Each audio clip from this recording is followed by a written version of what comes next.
교회 여러분, 우리들이 살아가는 동안에 우리를 기도의 자리로 이끄는 그러한 사건들이 사실 많이 있습니다. 우리들의 마음을 어지럽히고 또 우리 힘으로 감당할 수 없는 일들을 마주하다 보면 하나님이 가까워지고 또 기도의 자리로 우리를 부르시는 것을 알게 되고 그렇게 됩니다. 예전에 새벽마다 교회에 나와서 눈물을 흘리시면서 기도하는 분이 계셨어요. 집안도 참 유복하고 부족한 것도 없고 그런 분이신데 어느 날부터인가 아침마다 교회에 나와서 눈물을 흘리면서 기도하시는 거예요. 그래서 나중에 알고 보니까 거기 네 자녀가 있는데 자녀들 중에 한 분이 갑자기 어려운 병에 걸리게 되었던 것이었어요. 그래서 그 자녀를 위해서 이렇게 새벽에 나와서 눈물을 흘리면서 기도하고 계시더라고요. 이처럼 우리가 감당할 수 없는 일들을 통해서 우리가 주님을 생각하게 되고 또 기도하게 되는 그런 경우가 많이 있습니다. 오늘 우리가 읽은 말씀에도 고난을 인해서 예수님을 찾게 된 두 사람의 이야기가 나옵니다. 한 사람은 회당장이었던 야이로로, 사실 야이로는 예수님을 찾을 만한 사람은 아니었습니다.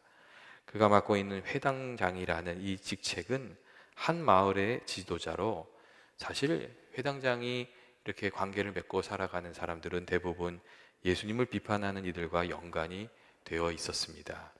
어떻게 하든지 예수님을 꺾으려고 애를 썼던 바리새인이나 서기관 같은 사람들, 그러니까 이게 긴밀한 관계가 있었던 사람이 회당장이었습니다.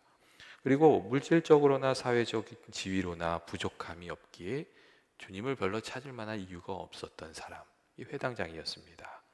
특별히 예수님께서 말씀하시는 하나님 나라의 메시지는 당시 분봉왕이었던 그 헤롯 안티파스와 갈등을 일으킬 수 있었기에 또 좀 적절한 거리를 두는 것이 지혜로운 일이기도 했습니다.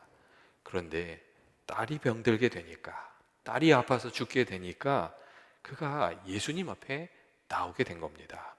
딸에 대한 지극한 사랑으로 인해서 그가 가지고 있었던 입장이나 태도나 지위나 체면 같은 것들을 다 떨쳐버리고 예수님께 나와서 구원을 지금 은혜를 허락해 달라고 이렇게 간구하게 되었던 것이었습니다. 그리고 또 다른 한 사람은 12해 동안 혈루증을 앓던 여인이었습니다. 그는 12해 동안 혈루증이라는 질병을 앓으면서 많은 고통을 당했다고 오늘 성경이 말해줍니다. 많은 의사에게 찾아갔지만 괴로움만 더하고 또 가진 것도 다 허비하고 마음이 많이 상했던, 그리고 그 와중에 병이 더 깊어졌던 여인이 이 혈루증 앓았던 여인이었습니다. 그리고 한두 해 아픈 것이 아니라 이 여인은 12해나 이 고난을 당했습니다. 얼마나 괴로웠겠어요. 그런데 이 여인이 예수님께 찾아온 거예요. 그런데 이 여인도 사실 예수님께 찾아오는 것이 그렇게 쉬운 일은 아니었습니다. 왜냐하면 이 여인이 이방 여인이었기 때문에 그렇습니다.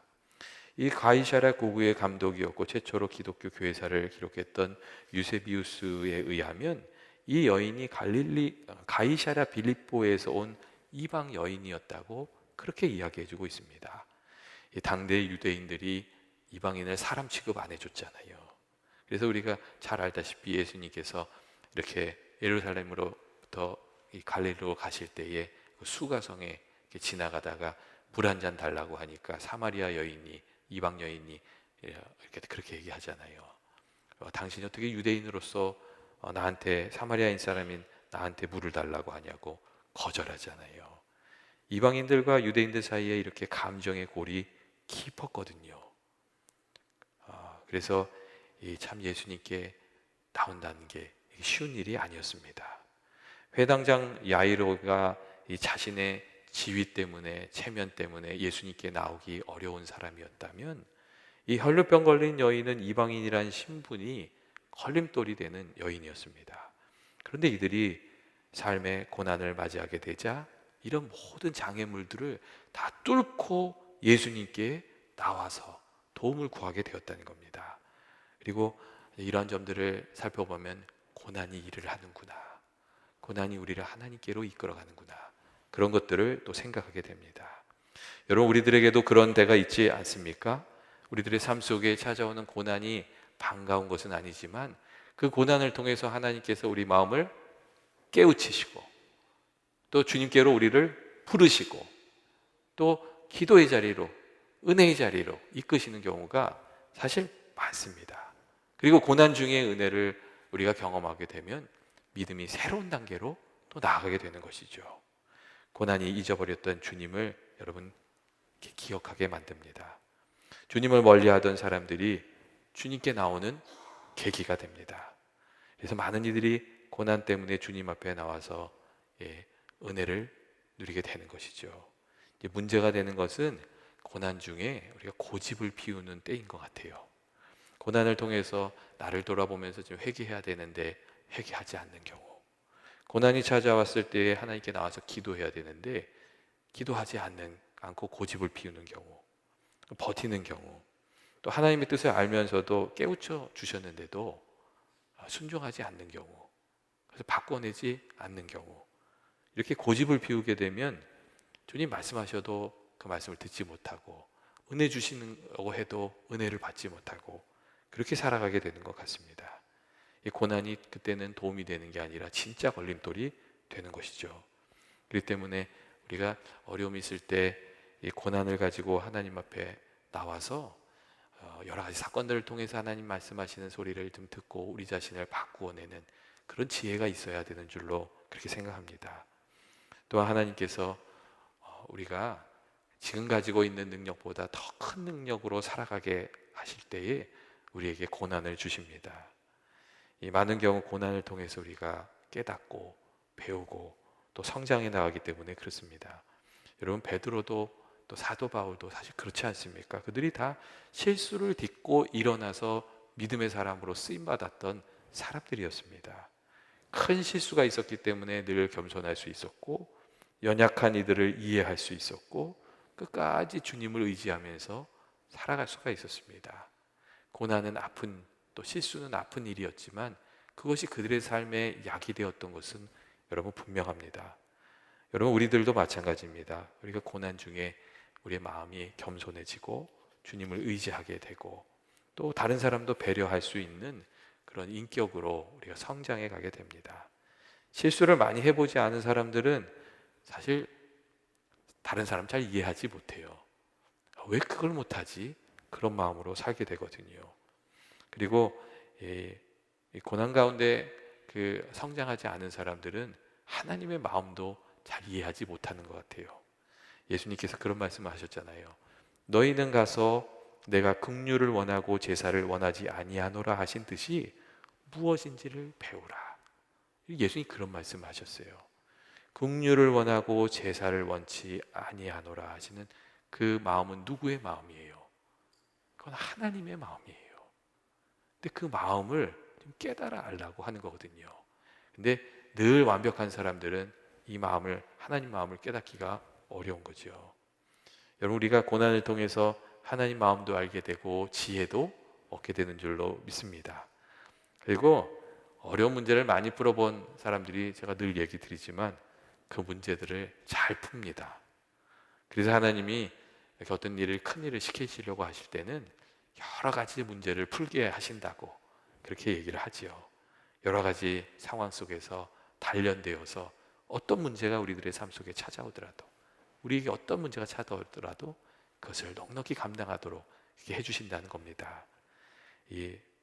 사실 다윗이 그랬죠. 그 삶에 참 고난이 많았어요.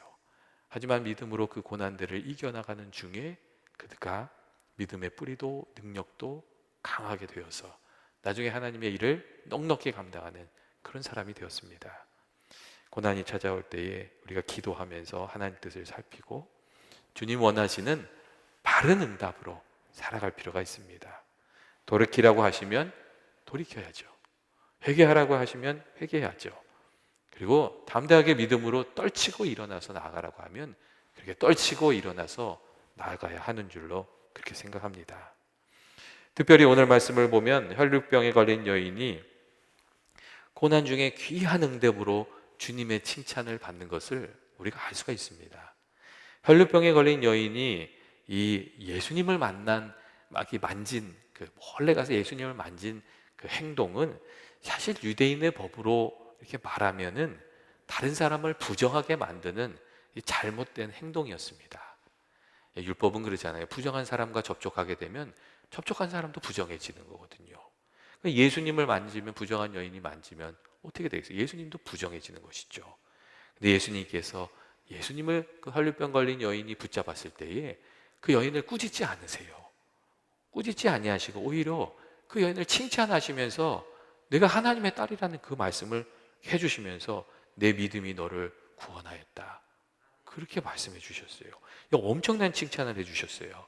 그리고 이 여인을 통해서 믿음으로 나아가는 것을 좀 사람들이 깨닫기를 원하셨던 것 같아요. 그래서 이 여인의 믿음을 이렇게 확 드러내세요. 많은 사람들 앞에서. 이 여인이 귀한 믿음을 보여줬기 때문이었거든요. 여인이 어떤 믿음을 보여줬어요?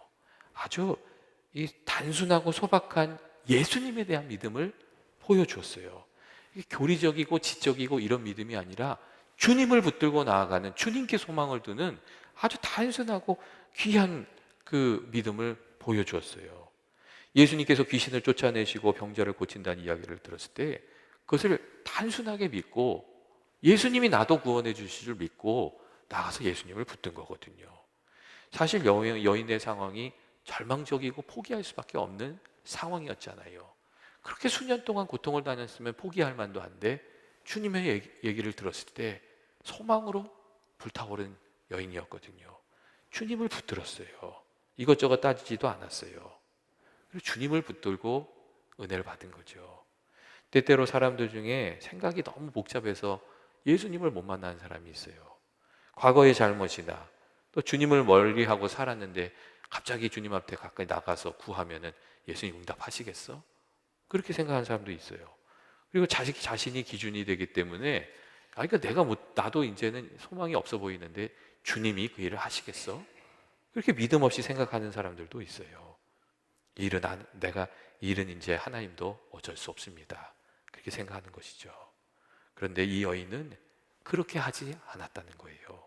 아이들처럼 단순한 믿음으로 예수님께 나왔고 그 결과 주님의 능력을 경험하고 주님의 격려를 받았습니다. 둘째로 예수님이 또 여인이 어떤 모습을 보여주었냐면 겸손한 마음을, 그 믿음을 보여주었어요. 아주 안타까운 마음으로 예수님을 찾아왔지만 사실 이방 여인은 예수님 앞에 나와서 고쳐달라는 말을 차마 하지 못했어요. 자기 형편을 생각한 거죠. 이방 여인인 자신이 은혜 받을 자격이 없다고 생각한 것이죠. 그래서 조용히 예수님께 가서 옷자락을 붙들었잖아요. 옷자락만 붙들어도 주님의 능력이 임할 줄 알고 아주 겸비한 마음으로 주님 앞에 나아갔거든요. 그리고 예수님의 능력이 자신의 삶에 흘러들어오는 것을 경험하게 되었어요. 여러분, 하나님의 은혜를 누리게 되는 이들은 어떤 이들이에요? 겸손한 마음으로 간절히 주님의 은혜를 구하는 이들이 주님의 은혜를 누리면서 살아가게 되는 줄로 믿습니다. 사람들은 자꾸 이 자격을 따지잖아요. 하나님 은혜 받을 자격, 이런 걸 또 따지죠. 얼마나 수고했냐, 얼마나 애썼냐, 그런 것들을 주장하는데 사실 성경은 자격으로 은혜 받는 것이 아니다, 예수님을 향한 그 마음 자세로 은혜 받는 것이다, 그렇게 얘기해 줍니다. 야고보서 4장 6장 말씀을 보면 그러나 더욱 큰 은혜를 주시나니 그러므로 일렀을 때 하나님이 교만한 자를 물리치시고 겸손한 자에게 은혜를 주신다, 그렇게 말씀해 주고 있습니다. 우리가 겸손한 마음으로 주께 나아가면 주님이 그 마음을 보시고 우리를 받아주시는 것이죠. 여러분, 예수님의 기도라는 기도를 잘 아시지 않습니까? 그러니까 예수의 기도라고 또 하지요. 하나님의 아들 예수 그리스도시여 나를 불쌍히 여기소서, 이게 짧은 구절의 기도문이 예수의 기도예요. 그런데 이 짧은 기도문을 반복하는 중에 주님을 만나고 은혜를 체험한 사람들이 역사적으로 참 많이 있었다고 그렇게 얘기합니다. 주님 나를 긍휼히 여겨 주옵소서. 이것을 거듭하는 중에 그 기도하는 이의 마음이 꼭 그 기도문의 내용처럼 겸손해지는 거예요. 그리고 그 겸손해진 마음 위에 하나님께서 은혜를 베풀어 주시는 것이죠. 이 겸손으로 나가서 하나님 은혜를 체험한 사람들이 많이 있다는 거예요. 그러니까 은혜를 사모하는 겸손한 마음, 그게 주님의 은혜를 받는 그릇인 줄로 생각합니다. 마지막으로 여인이 보여준 믿음은 행동하는 믿음이에요. 예수님 얘기를 들었을 때에 여인이 어떻게 했냐면요, 가이사랴 빌립보에서부터 이 가버나움까지 예수님을 찾아왔어요. 그리고 옷자락만 만져도 낫게 될 줄로 믿고 그 예수님의 옷자락을 많은 사람들을 뚫고 들어가서 붙들었어요. 이 여인의 믿음은 그냥 지적인 그 믿음이 아니고 행동하는 믿음이었다는 거예요. 옷자락에 닿았다는 이 표현으로 성경에 오늘 표현되어 있는데, 이 닿았다 이렇게 하면은 우리가 살짝 만진 거 생각하시잖아요. 근데 이 원어를 보면 이 닿았다는 단어가 우연히 지나가다가 이렇게 탁 닿은 그런 의미가 아니에요. 이 단어의 의미는 의도성을 가지고 옷자락을 붙들었다는 의미가 담겨져 있는 그런 단어예요. 다시 말하면 이 여인이 예수님께 찾아와서 주님의 은혜를 구하면서 그 마음을 가지고 붙들었다는 얘기가 되는 것이죠. 그리고 은혜를 체험한 거예요. 많은 사람들이 은혜를 사모한다고 하면서도 마음만 가득하고 그것을 믿음의 행동으로 옮기지 못하는 경우가 많습니다. 믿음으로 살지 못하고 장애물을 뚫지 못하고 생각에만 머물러 있는 것이죠. 그래서 우리가 은혜를 받으려면 우리의 간절한 마음을 행동으로 좀 이렇게 연결시켜 가면서 바꾸어 가면서 믿음 생활을 좀 해야 되는 것 같습니다. 은혜 받고 싶다는 소망을 기도로 바꾸고, 마음속의 걱정을 믿음의 말로, 주님 날 도와주실 것이라는 믿음의 선포로 바꾸고, 믿음의 행동으로 바꾸고, 예수님의 옷자락을 붙잡으면서 그렇게 살아갈 필요가 있습니다. 이 믿음의 기도와 말과 행동이 우리에게 필요한 것이죠. 오늘 말씀을 보면 혈루병에 걸렸던 여인은 조용히 예수님의 옷을 붙들고 이 병이 낫게 되면 아마 조용히 떠나려고 했던 것 같아요. 그런데 주님의 능력이 나타났을 때 예수님께서 걸음을 멈추시고 누가 내게 손을 대었느냐, 그 말씀으로 여인을 군중 속에서 불러내셨어요. 그리고 이 여인이 자기 사정을 다 이야기하게 하셨어요. 그 속상한 이야기들 다 하게 하셨어요. 그리고 그 가운데 주님을 붙들었다는 것을 나누게 하시고 여인의 믿음을 본받게 하셨어요. 그리고 그 메시지를 우리에게 주시는 것이죠. 혈루병에 걸린 여자가 예수님께 찾아와서 구원을 받았던 것처럼, 그리고 야이로가 주님께 나와서 주님께 찾아와서 사랑하는 딸이 고침을 받는 놀라운 은혜를 경험했던 것처럼, 주님은 오늘 말씀을 통해서 은혜를 사모하는 이들마다 주님께 나와서 기도하라고, 그리고 주님께 간구하라고, 그럼 주님께서 은혜 주시는 것이라고 그렇게 말씀해 주고 있습니다. 이 교부들이 전하는 말에 의하면 이 여인이 고향으로 돌아가서 자기 집 앞에다가 돌로 기념비를 세웠대요. 그리고 그 기념비에 예수님께서 내 병을 고치셨다는 이야기를 적어놓고 지나가는 사람들을 만날 때마다 예수님을 증거하는 사람이 되었다는 그런 이야기가 있습니다. 그녀는 주님의 옷자락을 붙들어서 귀한 믿음의 간증이 있는 사람이 된 것이죠. 예수님께서는 우리들도 여인과 같이 귀한 믿음의 사람, 또 간증의 사람, 주님을 증거하는 증거의 사람으로 살아가라고 그렇게 우리를 부르신 줄로 이렇게 생각합니다. 믿음으로 나아가서 기도의 자리에서 은혜도 체험하고 그리고 기쁨으로 살아가는 저와 여러분 되시기를 원합니다. 같이 기도하겠습니다. 사랑과 은혜가 많으신 하나님 아버지, 오늘 저희들 이렇게 기도의 자리에 불러주셔서 감사합니다. 아버지, 오늘 성경에 나오는 야이로처럼 또 혈루병에 걸린 여인처럼 주님을 향한 믿음을 가지고 저희들이 기도하는 아버지 저희들 되게 하여 주옵소서. 그리고 간절한 저희들의 그 기도 가운데 주님께서 또 역사하여 주셔서 저희들의 삶에 주의 은혜가 충만하고 기도가 응답되고 또 기쁨으로 간증으로 충만해지는 저희들이 되게 하여 주옵소서. 예수님의 이름으로 기도합니다. 아멘.